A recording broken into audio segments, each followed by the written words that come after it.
bonjour, j'espère que vous allez bien. Suite à la vidéo de la dernière fois, je voulais vous parler, on reste toujours sur l'améthyste, et en fait je voulais vous parler des méthodes de rechargement de l'améthyste. Je vais vous en citer 3, 4, allez on va partir sur 4, et voilà, alors il en existe beaucoup plus, mais voilà, je vais vous en citer 4 qui sont assez simples, qui sont très peu onéreuses, et... Et voilà. Alors, il faut savoir qu'on a parlé la dernière fois de la purification de l'améthyste. Donc, n'hésitez pas à aller voir la vidéo si vous ne l'avez pas encore vue, parce qu'il va falloir d'abord purifier votre améthyste pour ensuite la recharger, évidemment. Alors, pour la première méthode, la plus simple, nous allons parler de la lune et de son énergie. Alors, on va casser les codes, on va casser les clichés. La lune, peu importe laquelle, parce que la lune est éclairée par le soleil, donc que ce soit la pleine lune, la lune croissante, la lune descendante, voilà, il n'y a vraiment aucun critère de lune pour sortir son améthyste et qu'elle se recharge à l'énergie de la lune. La seule différence, ça va être en termes de temps, c'est-à-dire que si c'est une lune, un croissant de lune par exemple, ça prendra plus de temps que si c'est la pleine lune effectivement, mais c'est tout, sachant que vous allez la laisser la nuit, sincèrement peu importe. Il va falloir juste faire attention à la variation de température, si c'est en hiver, que votre pierre ne gèle pas. Donc si c'est en hiver, privilégiez derrière une fenêtre. Donc voilà, peu importe que ce soit la pleine lune, un croissant de lune, la lune montante, la lune descendante, non, c'est l'énergie de la lune qui nous importe. Plus on va la laisser longtemps, mieux ce sera, on est sûr qu'elle va être bien rechargée. Donc voilà, ça c'est la première des choses, et surtout si c'est l'hiver, ne la laissez pas à l'extérieur de manière ouverte, c'est-à-dire qu'elle puisse geler, etc. Sinon ça va altérer la pierre. Donc privilégiez derrière une fenêtre, si vous le pouvez. Autre chose, nous avons le amas de quartz sous la géode. Alors là, vous en trouvez déjà sur mon site, et c'est des choses qui peuvent vous aider avec plus ou moins toutes les pierres. Non, pas plus ou moins, avec toutes les pierres. Donc voilà, le amas de quartz surtout, ou la géode, mais de quartz parce que c'est une pierre qui est claire. Alors parce qu'avec l'améthyste, on peut le faire avec certaines pierres, mais pas avec toutes. Parce qu'il existe des amas ou des géodes d'améthyste. Mais là, pour le quartz, on va pouvoir le faire avec toutes. Donc, n'hésitez pas.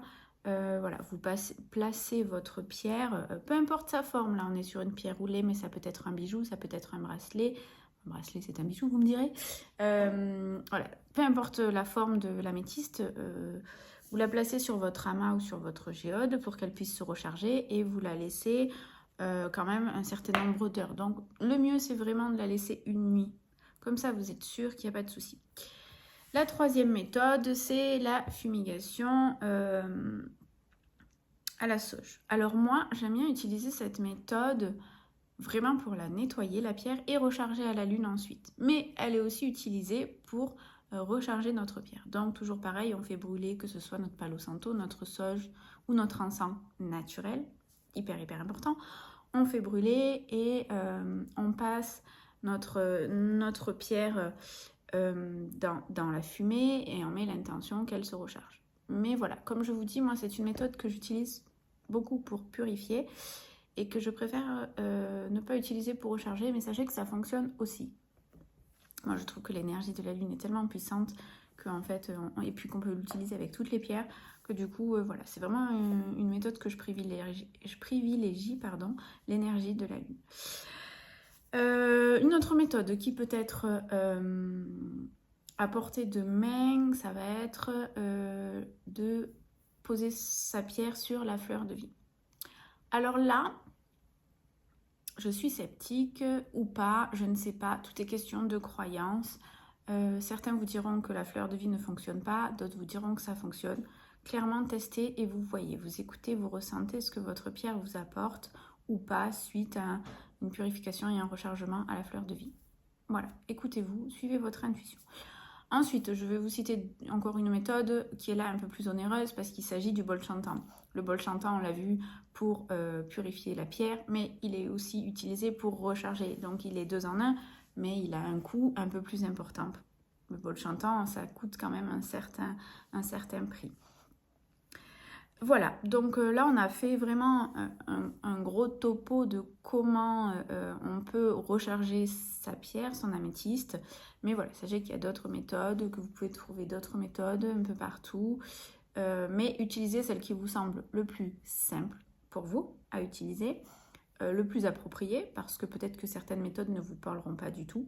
Donc vraiment, écoutez-vous et surtout écoutez votre pierre.